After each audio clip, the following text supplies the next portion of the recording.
బకాసుర వధ.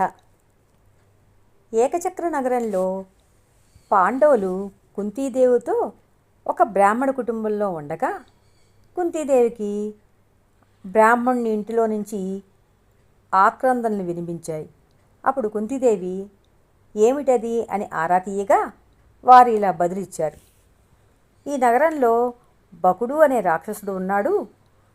అతనికి బండెడన్నం 2 ఎడ్లు రోజు ఇస్తారండి.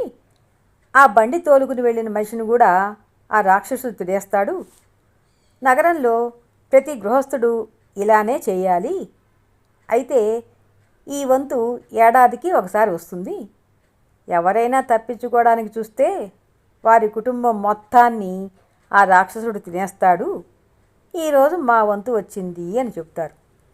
అప్పుడు కుంతి ఇలా అంటుంది: నేను నా కొడుకు భీమసేనుణ్ణి బండితో పాటు పంపిస్తాను అని.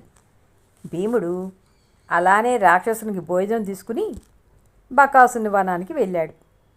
అక్కడే భీముడు రాక్షసు కోసం తెచ్చిన అన్నాన్ని మొత్తం తినడం ఆరంభించాడు. అది చూసిన బకాసురుడికి పట్టలేనంత కోపం వచ్చేసింది. వెంటనే భీముడిని చంపేయాలనుకున్నాడు. అయితే బకాసురుడు భీముడితో పోరాటం చేయలేక ప్రాణాల్ని కోల్పోతాడు. అంతటితో ఆ నగర ప్రజలకు ఊరట లభించి చాలా ఆనందంగా ఉన్నారు వాళ్ళందరూ. భీమసేనుడికి జై జై అని జైజైలు కొట్టారు.